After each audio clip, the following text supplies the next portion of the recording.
오늘의 인물 소개 시작합니다. 오늘의 인물은 사토시 나카모토라는 비트코인의 개발자입니다. 사토시 나카모토는 2009년 코인을 개발한 인물로 P2P 재단 웹사이트에 등록해놓은 정보로는 1975년 4월 5일생이며 일본에 거주한다고 되어 있는 게 전부입니다. 근데 비트코인 코드나 주석이 전부 영국식이었고 일본어 사용을 찾아보기 어려워서 일본인이라고 단정짓기는 어렵습니다. 사토시가 발표한 논문이나 의견을 발표한 시간대를 보면 대부분 미국 시간 기준 업무 시간대에 분포해 있어 미국 거주자라는 추정도 나옵니다. 또 그가 작업했던 규모를 보면 1인이 할 수 없는 규모여서 1명인지 2명 이상의 팀인지도 불분명합니다. 사토시는 잠적하기 전 개빈 앤드리슨을 비트코인 소프트웨어의 수석 개발자로 지명해 자신의 후계자로 삼았고 2011년 4월 23일 동료 비트코인 개발자에게 작별 이메일을 보내고 난 뒤에 자취를 감췄습니다. 사토시가 누구인가에 대해 정말 많은 루머가 돌고 있습니다. 사토시는 일론 머스크다, 가상인물이다, 거대 기업을 배후로 둔 사람이다, 사망했다 등등 많은 추측이 난무하는 가운데 제가 개인적으로 가장 신빙성 있다고 느꼈던 추정은 할핀이라는 사람입니다. 할핀이는 비트코인 개발 당시 유일하게 비트코인에 관심을 가졌던 컴퓨터 과학자로 2014년에 사망했습니다. 할핀이를 사토시라고 추측했던 근거는 첫 번째, 할핀이는 사토시의 논문을 사람들이 읽어보도록 보증해준 사람이다. 두 번째, 최초로 사토시 나카모토한테 비트코인을 받은 사람이다. 세 번째, 할핀이가 70번대 비트코인 블록을 직접 채굴했는데 채굴 당시 패턴이 사토시 나카모토의 채굴 컴퓨터하고 똑같다. 네 번째, 도리안 프렌티스 사토시 나카모토가 비트코인 개발자라고 언급되었을 때 비트코인 개발 당시 운영하던 사이트에 나는 도리안 나카모토가 아니다 라는 글을 남겼으나 2014년 할핀이가 사망한 이후 사토시를 사칭하는 사람들에 대해 아무런 입장 표명이 없습니다. 이 외에도 많은 이유들이 있지만 이유들을 종합했을 때 저는 개인적으로 할핀이가 가장 신빙성 있다고 생각합니다. 2021년 기준으로 세계 27위의 부자입니다. 2021년 기준 밝혀진 것으로만 최소 100만 비트코인, 한국 돈으로 약 80조 원을 보유하고 있는 것으로 알려져 있습니다. 이 재산 규모는 오로지 그가 가지고 있는 비트코인으로만 계산된 것입니다. 2009년 1월 3일 사토시 나카모토 혼자서 비트코인 첫 채굴을 시작하였고 채굴한 이후부터 현재까지 사토시가 가진 지갑들에 있는 비트코인을 단 한 번도 판 적이 없습니다. 즉 사토시는 자기가 만든 비트코인의 미래를 다른 수많은 학자들과는 달리 굉장히 낙관적으로 판단했다고 생각됩니다. 암호화폐 유저나 투자자들은 비트코인이 진짜 멸망의 길을 걷는다면 그것은 사토시의 지갑에서 비트코인이 빠져나갔을 때다 라고 여기는 사람이 많습니다. 비트코인을 만든 이유를 설명하기에 앞서 서브프라임 모기지 사태를 먼저 간략하게 설명하겠습니다.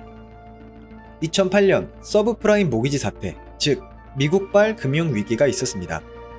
이 금융위기의 원인은 미국의 부동산 거품과 금융기관의 도덕적 해이가 담겨져 있습니다.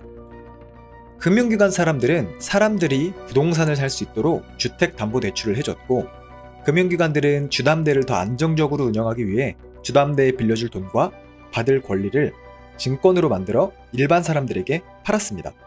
이후 일반 사람들은 안정적인 수익을 얻기 위해 이 증권을 샀습니다.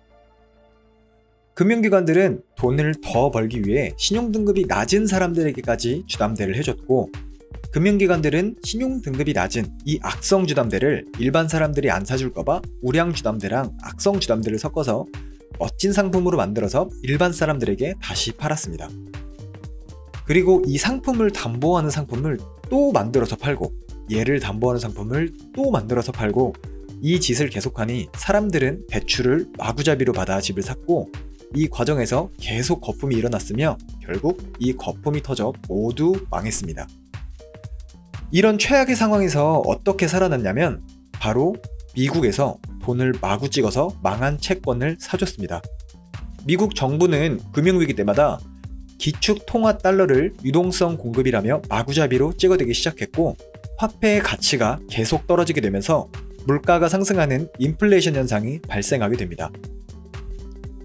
이 외에도 많은 국가의 금융위기 사태가 있었는데 비트코인 개발자 사토시 나카모토는 글로벌 금융위기의 회의를 느끼게 되고 최대 발행량 2100만 개인 비트코인을 개발합니다. 비트코인은 현재 1800만 개 정도 발행되었고 2140년까지 최대 2100만 개가 생성될 수 있도록 설계되어 있습니다. 사토시는 개수가 제한되어 있는 디플레이션 통화 비트코인을 개발했고 운영 주체가 없는 블록체인 시스템을 비트코인에 적용합니다. 운영 주체가 없는 블록체인이라는 것은 정부나 금융기관의 개입 없이 컴퓨터 프로그램의 약속만으로 시스템이 유지됩니다.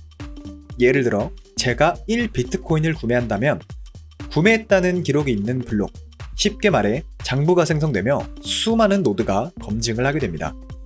블록체인은 이처럼 수많은 블록, 즉 장부들을 서로 연결시키는 기술입니다. 그리고 그 장부를 관리하는 것을 흔히 말하는 채굴이라고 합니다. 채굴을 하게 되면 장부를 관리하고 대가로 코인을 받는 겁니다. 블록체인에 참여하여 거래 장부를 관리하는 PC를 노드라고 하는데 노드는 전 세계에 9,792개가 있다고 알려져 있습니다. 제가 1비트코인을 구매했다는 사실을 없애려면 9,000개가 넘는 노드를 전부 해킹해서 구매 내역을 삭제시키면 되지만 사실상 불가능하며 비트코인은 아직 해킹된 적이 없습니다. 첫 번째 비트코인이 채굴되면서 사토시 나카모토는 이런 말을 했습니다. 전통적인 화폐의 근본적인 문제는 신뢰를 기반으로 한다는 것이다. 중앙은행이 화폐의 가치를 함부로 훼손하지 않으리라는 신뢰가 있어야 하는데 법정 화폐의 역사를 보면 그 신뢰가 무너진 경우가 너무 많다. 즉, 비트코인이 만들어진 이유는 쉽게 말해서 중앙은행들 너네 못 믿겠어.